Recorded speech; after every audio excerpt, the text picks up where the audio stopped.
I can hear you, Abraham. Yes, beautiful. Thank you so much. So we have some people in person, we have some people joining us via Zoom, no matter where you're joining us from. We are so thankful to have you join us to our first official in-person reading for the, 2 years almost at Kean University. Thank you, Debbie, for all of your help. I'm going to introduce Debbie Walters from the Union Public Library, who has worked effortlessly to get this event up and running. So please join me in welcoming Debbie Walter. So that's okay. So this is extremely weird, this whole setup, because I'm totally not used to this. But I'm thrilled you're here. I really appreciate it. I hope that every single one of you will sign up for Union Public Library's newsletter so we can let you know when there are more events like this. And the people in the room, I can go around and collect your emails. The thousands of people in the room, I can go around and collect your emails. And the rest of you, if you put your email address in chat and you can chat to me directly, then I will put you on our newsletter list. I just want to do a quick plug for Tuesday night. We're going to have a great program on Black women's activism. It's going to be really interesting. So I hope that might interest you and that you might attend. You can check out everything on our UPL website, www.uplnj.org. If you live, work, or go to school in Union, you can get a library card. And I can't thank you enough, and I'm pronouncing Dr. Jate, because she's a workhorse and she's just really dedicated and got this here tonight. So there will be time for reading, don't worry, but we're going to start with some readers and then we'll go on to the readings. Thank you.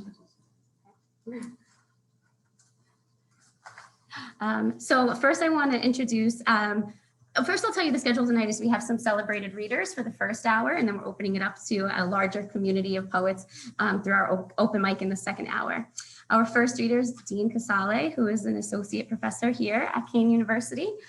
He's been turning to poetry to live through the pandemic. I messed that one up, I'm sorry. I'm gonna share the screen too.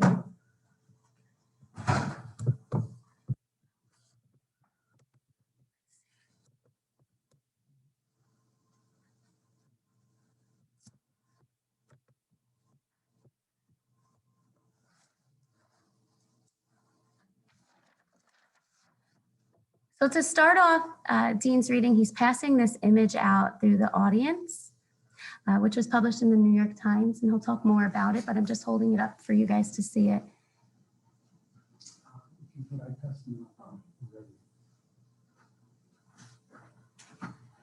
Abraham, you had it up before. Yeah, but I can't share the screen now. Oh, I see. Sorry.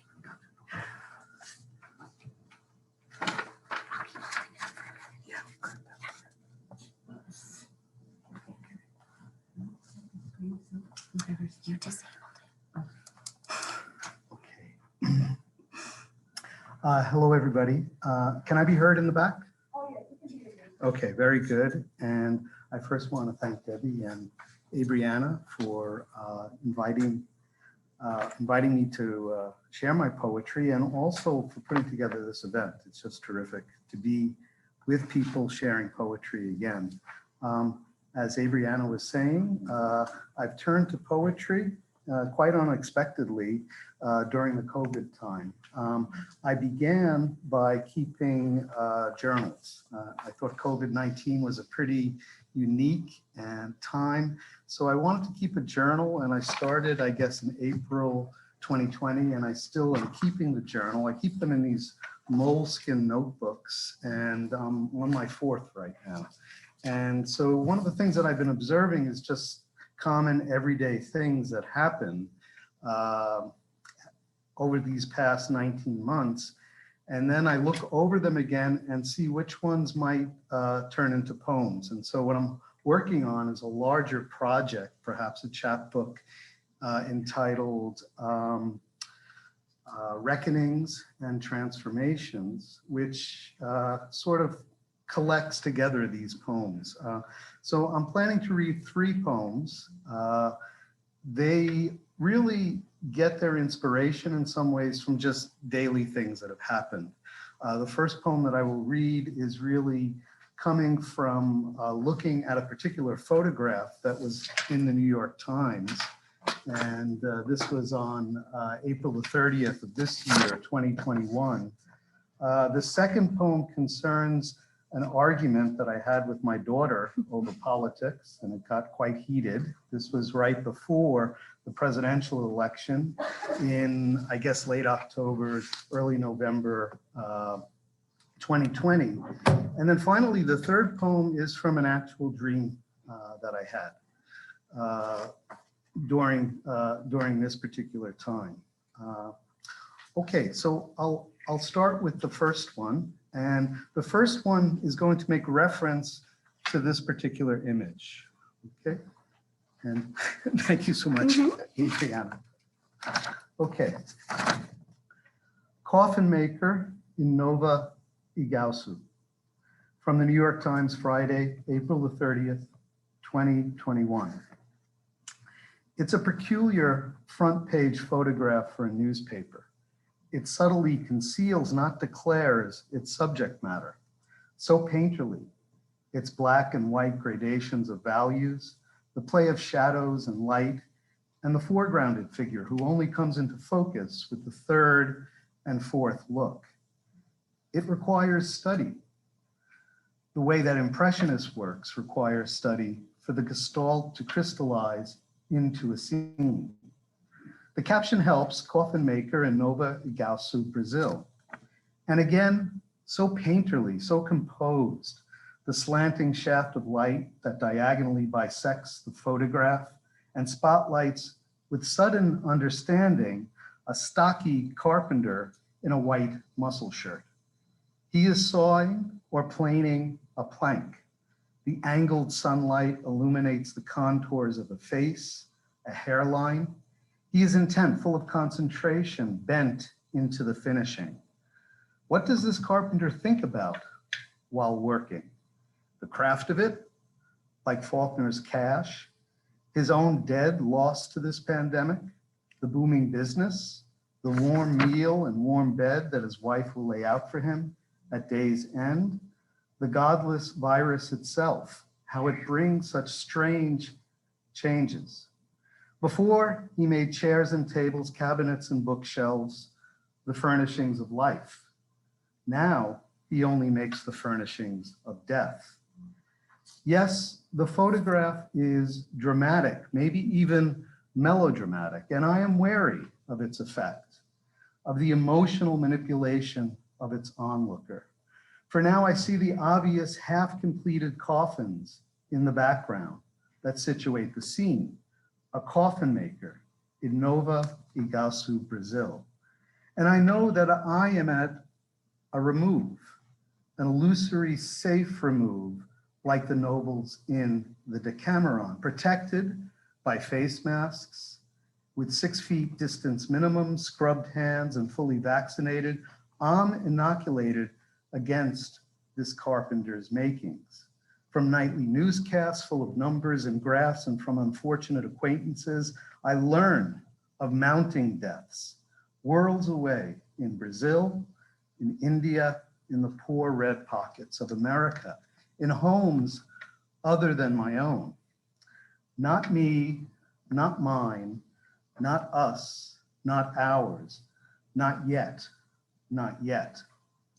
This pity for others can overshadow such ubiquitous guilt for only so long. Take a deeper look. See in fine, granular detail the celestial sawdust floating throughout the carpenter's workshop. Look deeply and it will come into focus. As a boy, I played pickup baseball in the bright summer sun, and when finished, put gloves and balls and bats away in a wooden barrel that my father placed deep in the back of our garage. Momentarily blinded by the loss of light, I could not see the forms, the hanging rakes, the gas can, the lawnmower, the barrel itself, all slowly emerging into a shadowy recognition. Recognize the coffin maker in Nova Iguazu. See our shared cosmic devastation.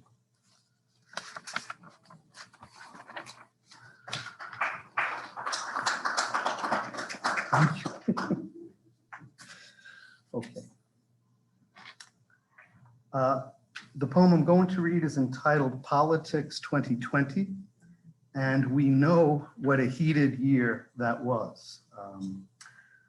My daughter, who's at the University of Pittsburgh right now, is full of life, like her mother, and as opinionated as her mother.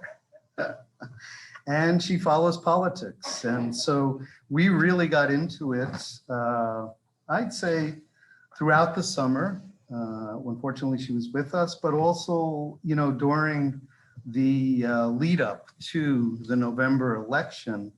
And Gayatri, that's my daughter's name, she was quite disappointed that an old guy like Biden was chosen as the candidate for the Democratic nomination. So we had an argument about that, as I thought that perhaps Gayatri was wrong. But that's the father's prerogative, right? She thought I was wrong. So I'm going to make 5 references in this poem. The first is to a wonderful song by Bob Dylan called The Times They Are A-Changing, and you might know it. It's kind of an anthem that comes from the 1960s, and I'm going to sample it throughout the poem. It serves as a kind of refrain. You'll be able to tell the difference, I hope, between Dylan's voice and my own.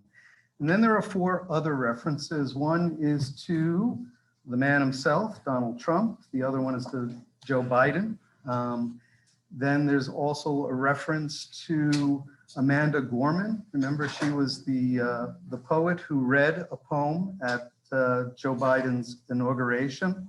And finally, I make reference to my daughter at the end, and her name is Gayatri. Okay, so the title of this poem is Politics 2020. Now I'm going to start with Dylan, okay? And you'll recognize the difference right away. Okay. For the loser now will be later to win, for the times they are a-changing. As our voices raised and the dog barked, I kept thinking to myself that we're on the same side. No, more than that, we share the same blood. Father and daughter, daughter and father, inextricably bonded, yet now rent. Her eyes stranger cold and stone contemptuous, my heart vault closed, righteous as a judge. Your old road is rapidly aging. Please get out of the new one if you can't lend a hand, for the times they are a-changing. I cited history and argued for common sense, forgetting that youth's duty is to scoff precedents. He's a fucking old man. He'll just be the same. You guys, your generation, you have so little shame. Look at the environment, the racism, the wars, the legacies of death and pain that you've left at our doors. And she was right, talking about my generation and the ways that we failed.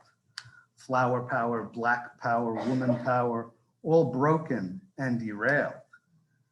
As the present now will later be past, the order is rapidly fading, and the first one now will later be last, for the times they are a-changing. But I was right too.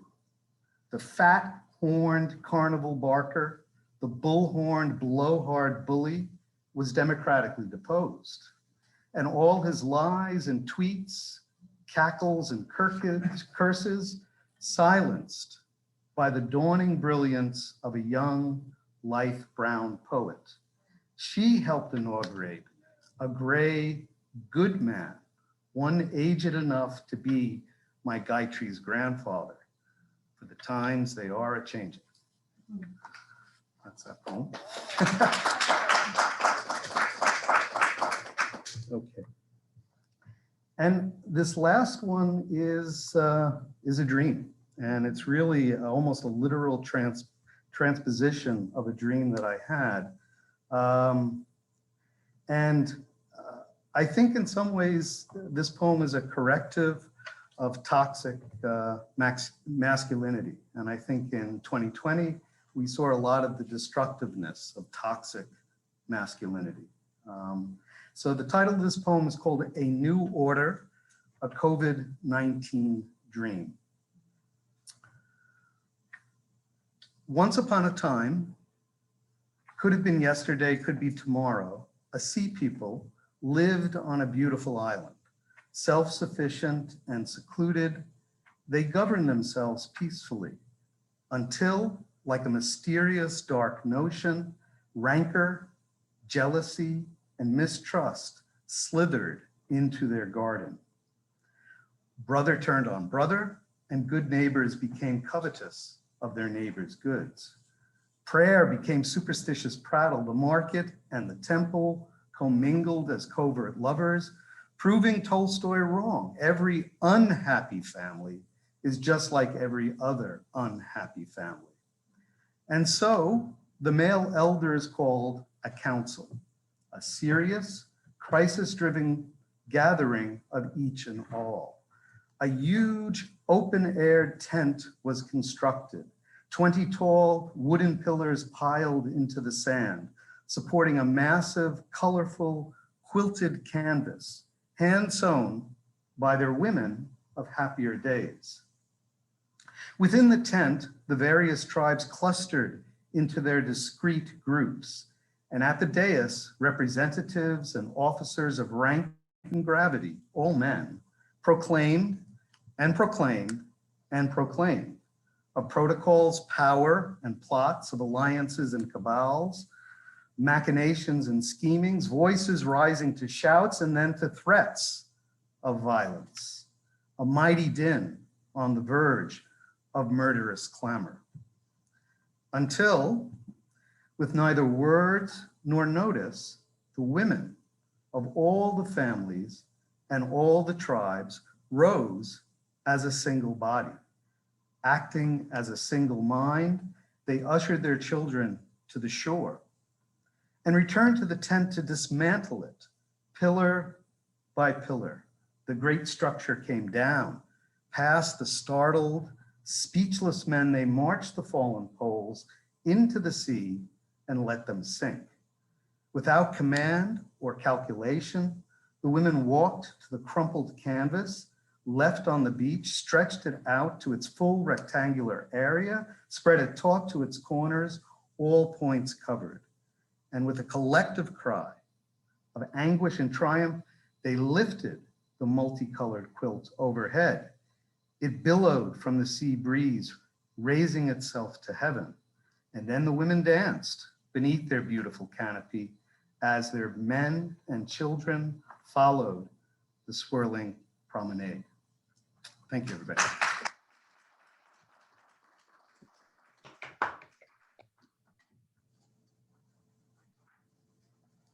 Thank you so much, Dean. That was really wonderful. I'm going to just pull up that picture so you all can see it. I finally got the screen working, so I did have it on the black and white version, but this is the more clear version. I think that everybody can maybe see it on the screen. I hope so. Next up, we have Dan Gover, who's from Brooklyn, also a professor here at Kean University. He studied at Midwood High School in Columbia, and he's taught here since 1985. Dan, I might just stand in the front to make sure that when you start to speak, everybody could see you.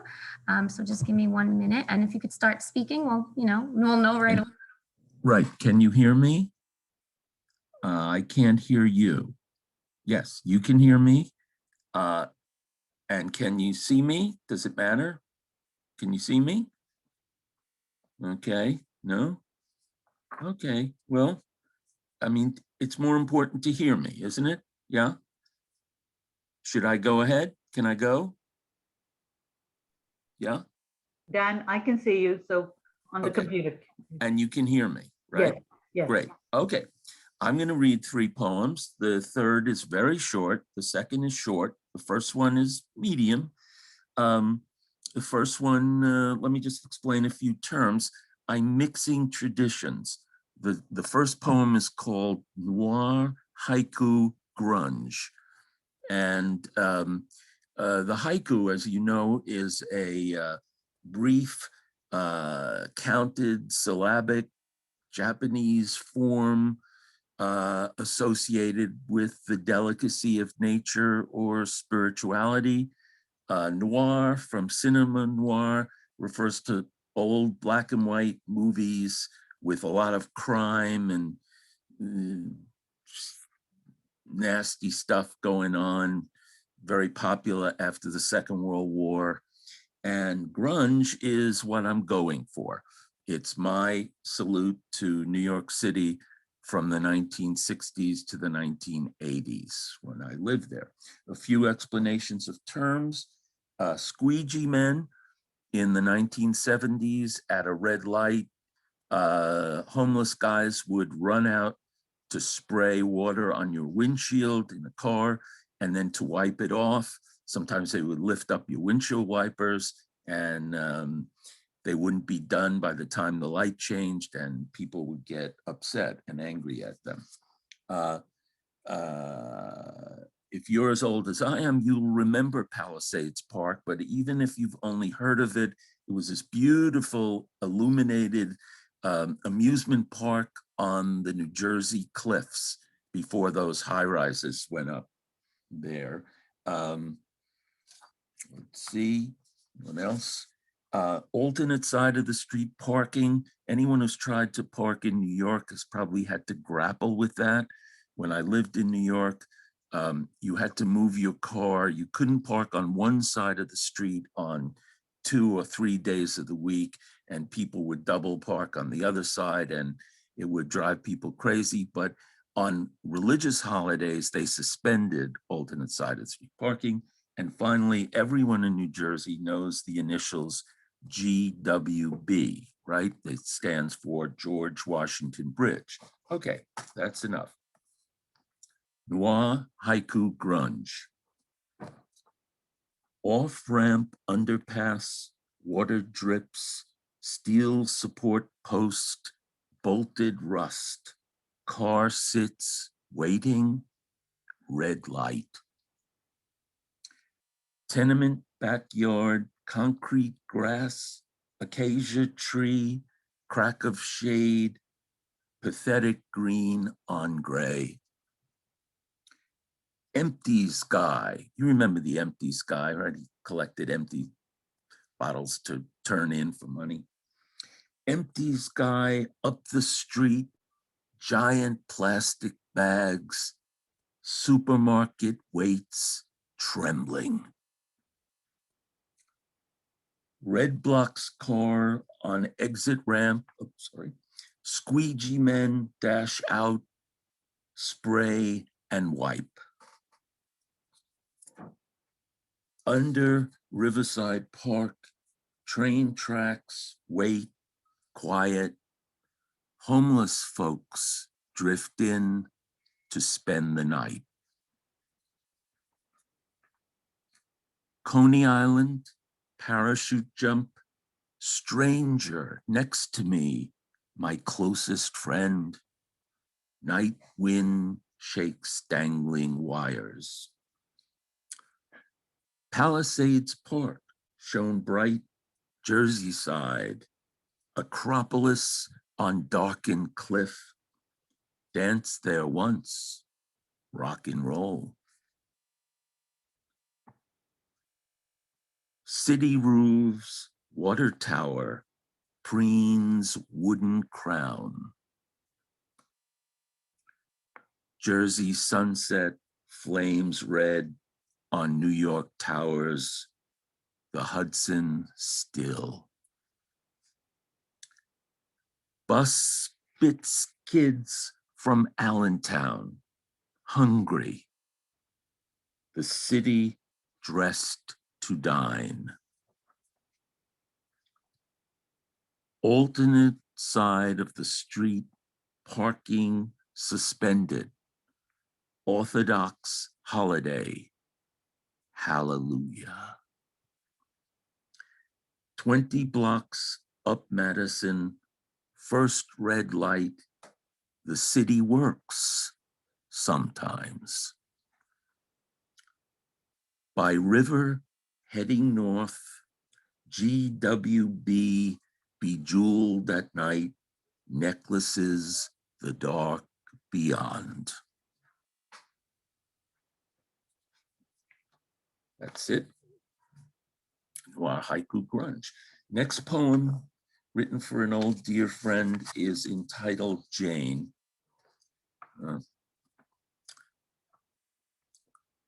Her blue funk went on for months, a soft gray jet stream down, Chuck in her boots and knitted scarf, and she could torch it up and down the coast for one who wouldn't have her or else got lost. This wound ran down for months until another time, another guy, his smile warm, his laugh inviting, hopeful, another chance to take. That night, she held him by the lowest rung and shut my mouth. Last poem, little backstory because it's called Apocalyptic Geography, the 60s, when Mao, Fidel, Ho, and Che were hot. In the late 1960s and early 70s, a lot of college age youths, as we called them, were quite alienated by America by virtue of the war in Vietnam and the urban riots that took place in so many Black ghettos. And of course, in 1967, there were very serious riots in downtown Newark. So here's my take on that whole apocalyptic period, apocalyptic geography. What star over Cuba would shine its light toward Pensacola? What sun born of China turns its beams to Abilene and Tuscaloosa? Stand you, Duluth? Tremble, flagrant Corpus Christi. What river run you rouge, O Mississippi? Thank you.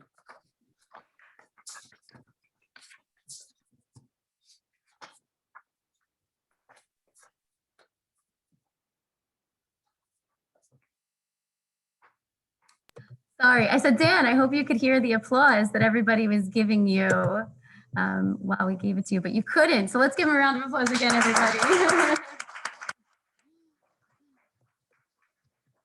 Okay, I'm just setting this up before I introduce our next speaker. Give me 1 second.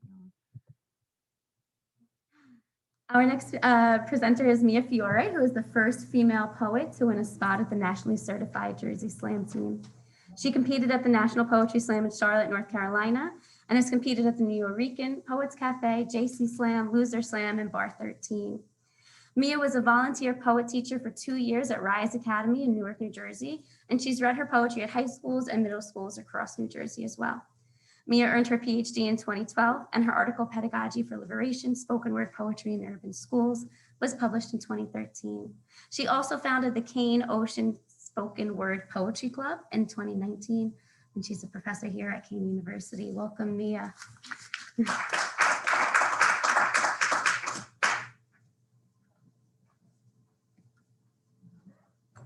Hello. Okay, I'm a little bit nervous. I haven't done this in a while, and I used to have everything memorized, so I feel it's weird having paper in front of me. Barbie Girl, manufactured by Mattel to be a clever combination of plastic and male fantasy to smile safely from behind cellophane showing just enough teeth. No, Barbie Girl bruises easily. Barbie Girl bleeds. Take me out of your damn fantasy. Barbie Girl doesn't like being on display, so she keeps climbing out the box, stuffing pillows under the blankets before sneaking out the window of her Malibu beach house. Barbie Girl is not a billion-dollar brand, but knows something about brand recognition. Like, hey, why do you talk to me like it's just air in my head? Barbie Girl doesn't like Ken. Barbie Girl likes Kareem. Barbie Girl says, little girl doesn't play nice. Little boy doesn't play nice. Little boy, hey, little boy, why do you keep tearing my head out the socket and throwing me down the stairs? Barbie girl says, feed me. It's not what you think. When I look in the mirror, the one thought that goes through my head is, I got me. But people make all kinds of assumptions. A strong woman isn't what they see. I swallow pain after pain after pain, breathe out iridescent bubbles, and I am magic all the time. Barbie girl doesn't have to crawl on all fours due to some crazy proportions like 7 feet tall, 110 pounds, 38-inch bust, 18-inch waist. No, but Barbie girl has been on her knees like, dear God, please. Barbie girl does not exist in compartmentalized fragments of evolution like 90s Barbie, Hawaiian fun, Barbie, McDonald's drive-through crew, Barbie, rapping, rockin', pop, lockin', Barbie, or whatever it takes for you to be comfortable with her, Barbie. No, Barbie girl is all that and then some. Barbie girl go rah, rah, like a dungeon dragon. Barbie girl says, little girl doesn't play nice, little boy doesn't play nice. Barbie girl says, I'm about to tear my own head out of the socket. Barbie girl says, burn that box, burn that motherfucking box right now, or give me your hair. Oh, you don't have any? Grow it, I'll wait. And then give me your hair and I will build you a box.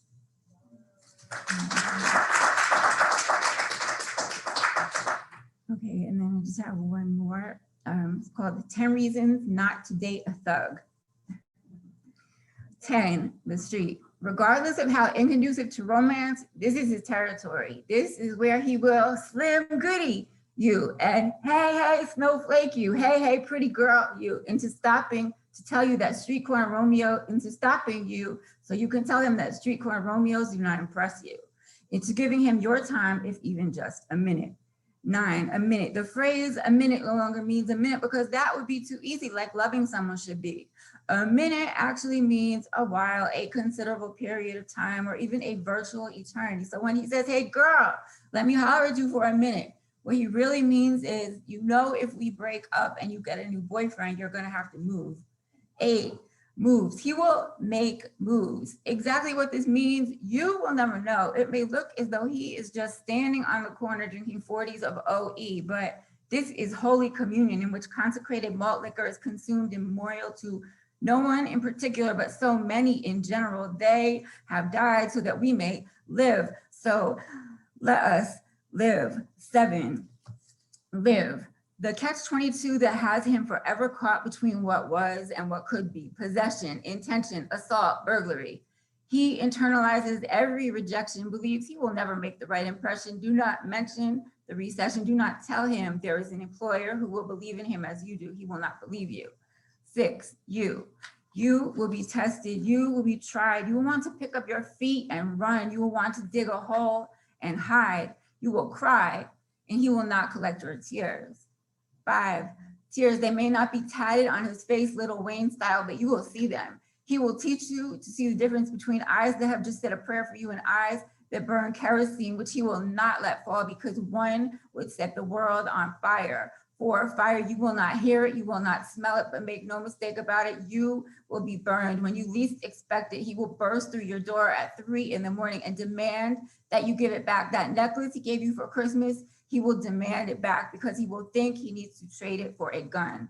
3, gunning your engines, you will be forever racing off to the tabernacle. You will be on your knees praying to a God you do not know you believed in. You will want this to be your ecstasy. Your exodus.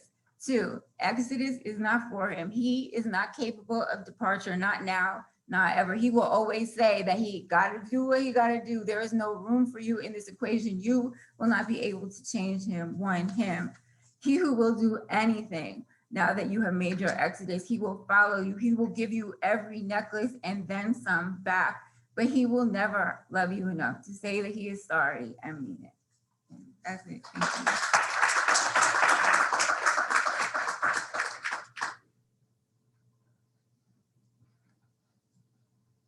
Mia, that was incredible. And I hope that you'll continue to share your work with us and not be nervous, because that was wonderful, really.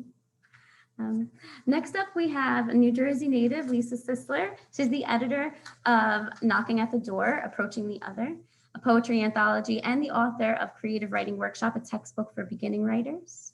Her poetry has appeared in print and online at Connotations Press, Contemporary American Voices, the writing disorder, Adana, among others. She teaches here at Kean University, and we're very lucky to celebrate her culmination of her dissertation tonight. So she's going to read us an excerpt from that. So welcome, Lisa.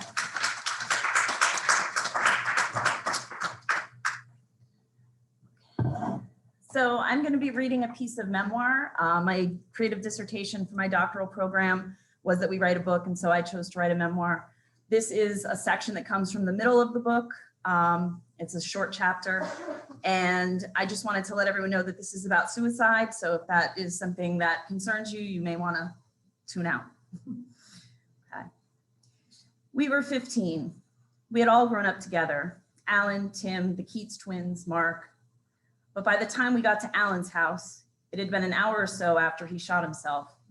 There was crime scene tape to keep us from coming down the driveway, but we could see the result on the white garage door. He killed himself there, outside. I never understood that, not in a garage, but in the driveway. The cop told us to go. We all stood there. We eventually left. Mark was crying and walked home in the opposite direction than we did. We walked down the road a bit and stood in the middle of the road. Andrew Keats was crying. Jen came and I held on to her. I heard this wailing in the quiet of the neighborhood, sounded like an animal. It was me. I was sobbing. I didn't care that I was crying in front of all those people. I felt it in my gut. I couldn't stop. Eventually, Mrs. Rubin, Jen's mom, came and got us. She took us back to her house and called my mom. She asked if she could give me wine to calm me down.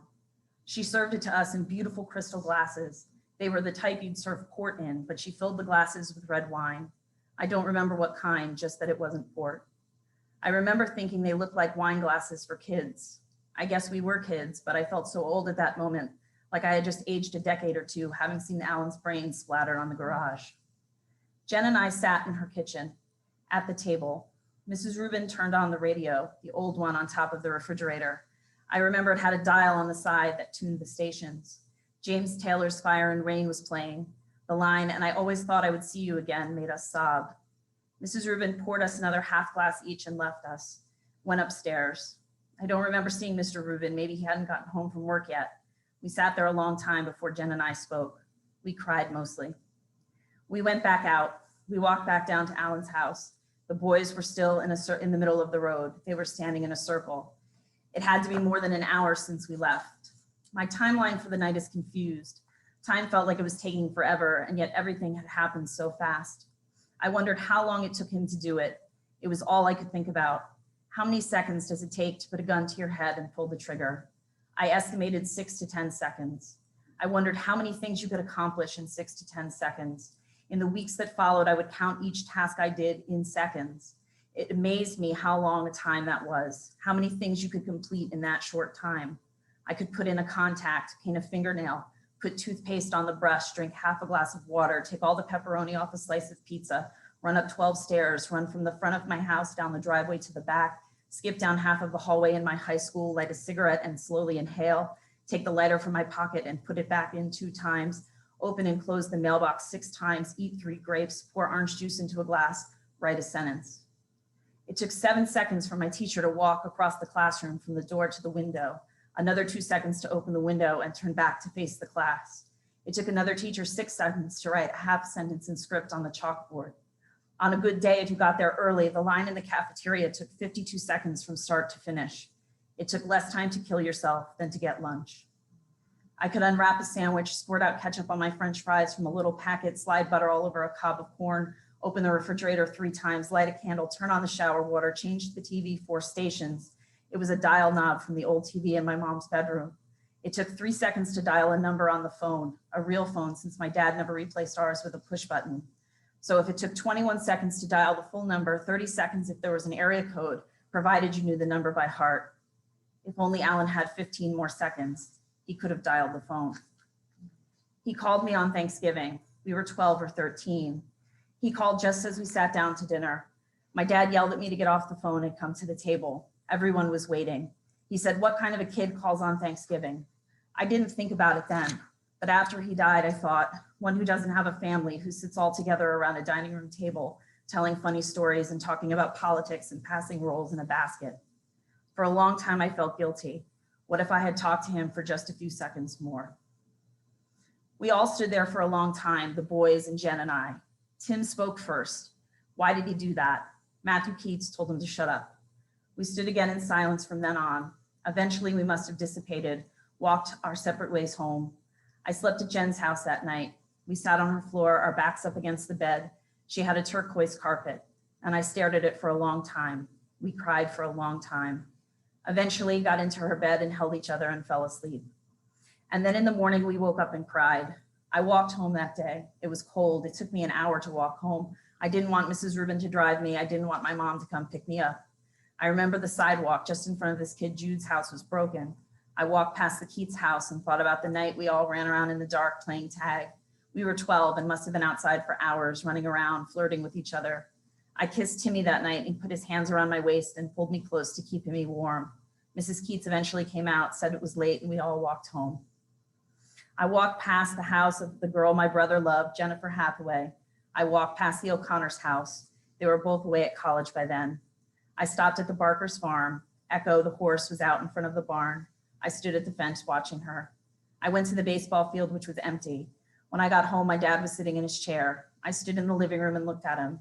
He got up and hugged me. He hadn't been speaking to me. It was a year and a half of his not speaking to me. A year and a half since I got kicked out of Villa Walsh. He didn't say anything, just hugged me. I went up to my room and sat there listening to music. My boyfriend, John, came over. We laid on the bed and listened to music. John was in college by then. He brought beer. We drank in my room and I fell asleep. He was gone when I woke up. And after that was the wake. I wore a black skirt and a cream-colored shirt under a dark green sweater. I remember hating that outfit. Jen and I sat at the diner after. We bought Camel unfiltered cigarettes from a machine, the kind that you pull the knob and the cigarettes pop out. They were $5 and we had to pay in quarters. We drank and we smoked. We bitched about people who came to the wake and cried dramatically. They didn't even like Alan, probably didn't even speak to him. We talked about how his mom looked like a zombie, speculated that she was probably on a heavy dose of Valium, talked about how we wished we had some.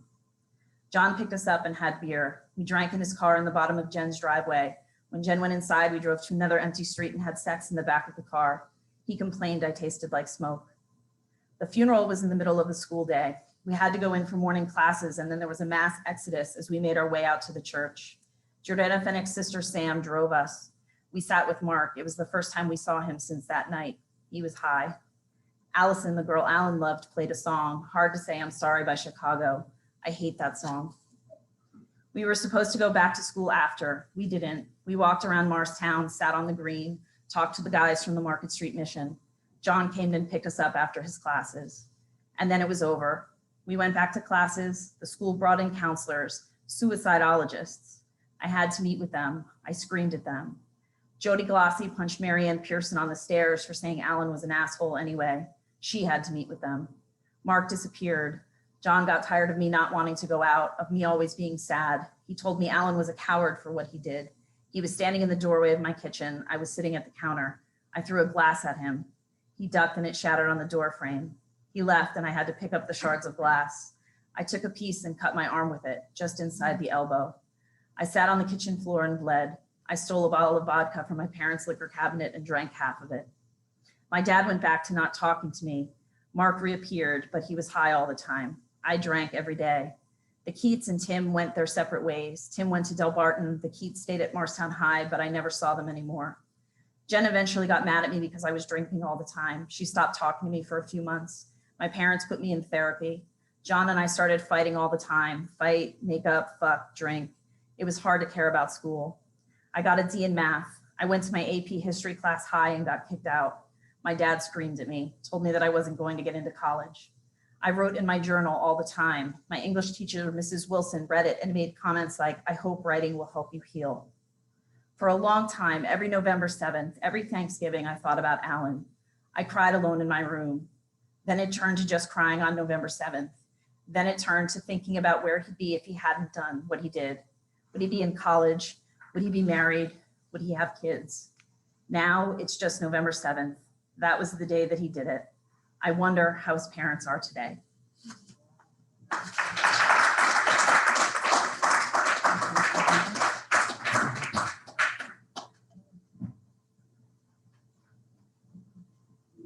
It's hard to say anything after that. I just want to say that Lisa Sisler is going to be teaching memoir writing at our library. So if you thought that was powerful, wait till you take one of her classes. She's going to have at least 2 sessions. We're hoping for a lot more. And those are available on the UPL, Union Public Library website. Thanks. And that was powerful. Thank you. Great plug, Debbie. Definitely. Thank you so much for sharing that, Lisa. Next up, we have Bruce Lowry, a native Southerner who is an award-winning journalist and writer. His recent work has appeared in Carve, Juxtaprose, and The Platform Review. His poetry chapbook, Boyhood, Louisiana, was published in 2019 as the top selection of the Platform Chapbook series. He lives in Summit. Please welcome Bruce Lowry.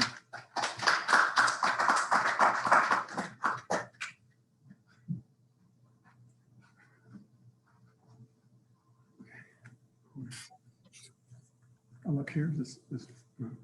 Yeah, you're a little taller than Yeah. everybody.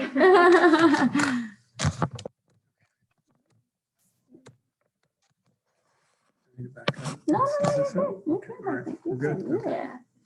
Thank you. Yeah. It's good to be back at Kean and to see Lisa, very moving reading.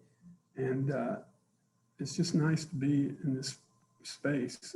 And thank you, Abriana and Debbie, for making this happen. So I will read one poem from my chapbook. The chapbook's titled Boyhood, Louisiana, but it has a lot of Jersey stuff in it. I've lived here for 17 years now, so. But sometimes Louisiana and New Jersey kind of get mixed up in here. So anyway, it's called Honey. What I never get used to in Jersey is the way Italian girls at the deli call you honey. Back home, the best to hope for from a great aunt or a family member was sugar or shug, never hun or honey. Honey is extra gooey goodness. Honey has staying power, manifestation that the world is right, that bees are doing what they can to save us. The honey table is where old friends congregate at the farmer's market, buzz around about the next bar mitzvah, covet jars with the hive showing, honey flowing like it did in biblical times. Honey is sweetness we lost in another generation torn by war. It returns to us every once in a while in smaller, gentle doses at the counter of our favorite deli or in line at the supermarket. It grabs onto us when we let it, sticks to us, slows us down, tempts us to come back for more.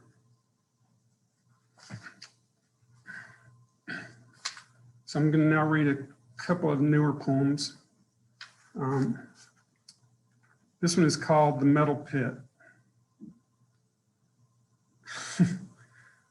Here is the favorite stop at the Summit City Dump, the place good metal goes to die or be resurrected, the place the Spartans would have laid down hands and swords, crushed their bronze helmets, the place the ghost of dorm room refrigerators lay plundered and then are reborn, the place I let go on a lonely Saturday, the red metal wings of the butterfly that patrolled our garden for 7 years like a fighter plane off the coast of Britain, that lost its will in the storm, its footing to the sod and late rush of the good earth.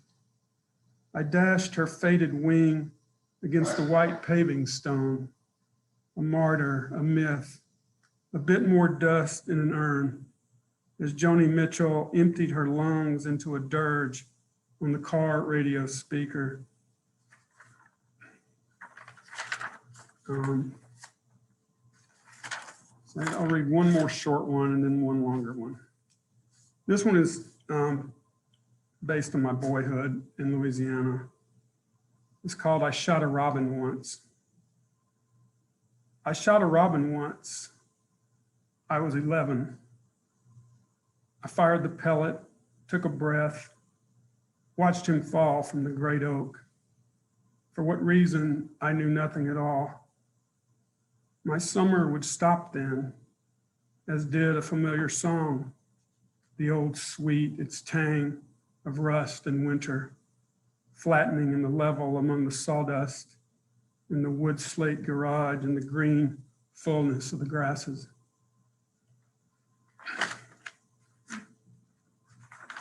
And this is the last one. It's called At an Old California Taco Stand, I Imagine My Sister at 21. I'm an easy cry, so I'm gonna try to get through this without crying. But at an old California taco stand, I imagine my sister at 21. It would have been the summer of 62, I explained to Emiliana, whose family came to the Santa Maria in 57 and opened the taco stand and stands 60 years later amid a jungle of car wash, nail polish, food chain, overgrowth, and has begun to sell chili cheeseburgers and root beer floats. Deborah, ever the trooper, ice cream queen, orders the old black and white sugar cone. And I love her evermore for licking the chocolate rivering down her wrists. She has followed me on this pilgrimage in the time of the Manzanita harvest, the place my sister died that year, so far away from home. Except maybe not. Maybe her blue eyes lit up at the sight of the tomatoey beef grease staining her fingers. Maybe the hotness of the peppers clearing her senses reminded her of gumbo and crawfish boil. Maybe she was in her time, in her place. Maybe she was home. Thank you.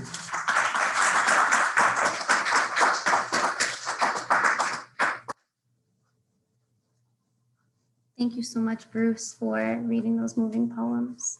So we have one more poet before we begin our open mic section. I see some comments, and just for everybody in the audience, I would just like to give you a sort of heads up about that. We do have our list, and so we'll call you up with your names. And you know, just we're trying to be respectful of time, one poem per person for open mic. If there's really short poems, of course, you can do two really short poems. So our final reader for this portion of the night is Tyler Clark. Tyler Clark is a senior here at Kean University. He plans to pursue his MFA after graduation. Welcome, Tyler.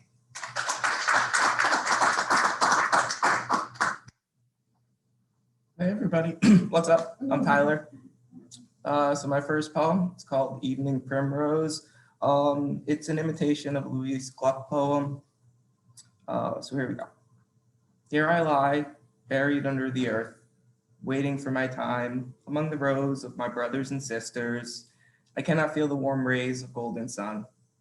The rain, it nurtures me, begging me to rise.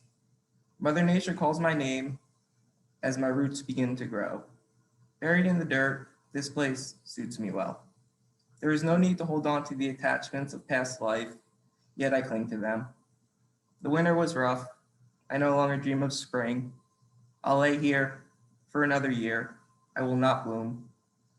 Just as in my old life, feelings, oh, I have those, they govern me. Even if I make my way through the dirt, will there be any beauty left to show? You gaze upon me in envy, yet I do not see what you see. My petals will wilt and fall to the ground. Then you will see me clearly. You will know the pain I feel and wonder how you ever saw me in a positive light. Oh, my brothers and sisters, were you like me once, long ago, before you were human? Did you take your emotions with you into this new fate? Do you too refuse to open up and show the world your beauty? Have the memories of your old life beaten and broken you too? Will you lie buried under the earth for another year? Did you wake from death only to long for it again.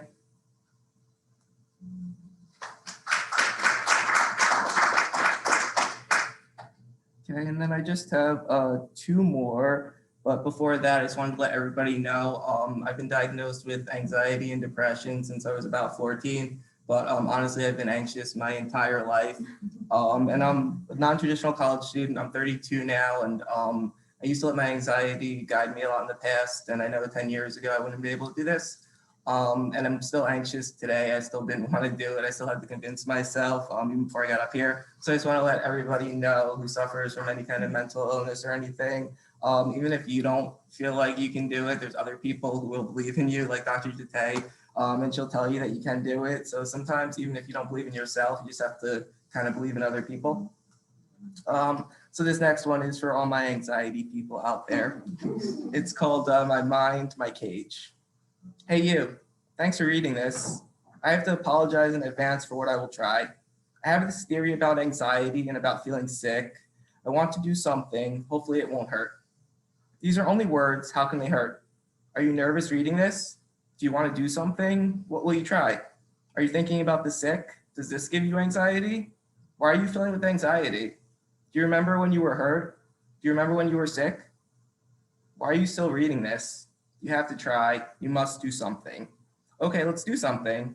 I want you to think about the word anxiety, and I want you to try and think about the hurt and let go of all of this. I want you to stop thinking that you are sick. You are not sick. Let me tell you something, and really listen to this. You don't have to give in to the anxiety. You don't have to give in to the hurt. Every day you have to try. Seems so simple, but just try and convince yourself you are not sick and convince yourself you are not hurt. You have to believe in something. Don't listen to your anxiety. Listen to this. I know you still feel hurt, but you have to try. Please remember this. You are not sick. You are something special. You are not your anxiety.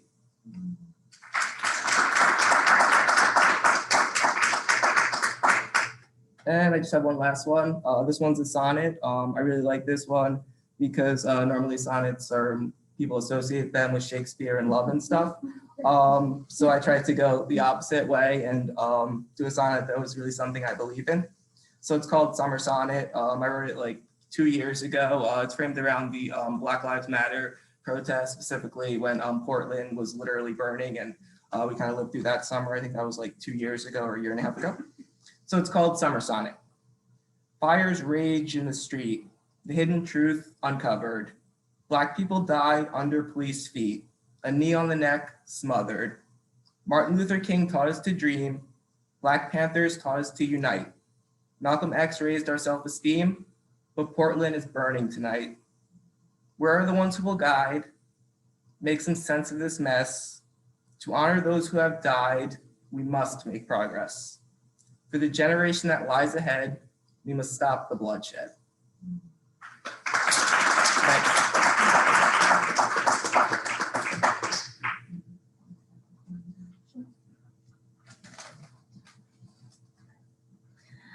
Thank you, Tyler. My poetry students are writing sonnets this week, so hopefully that inspired them in some way. There are some students here.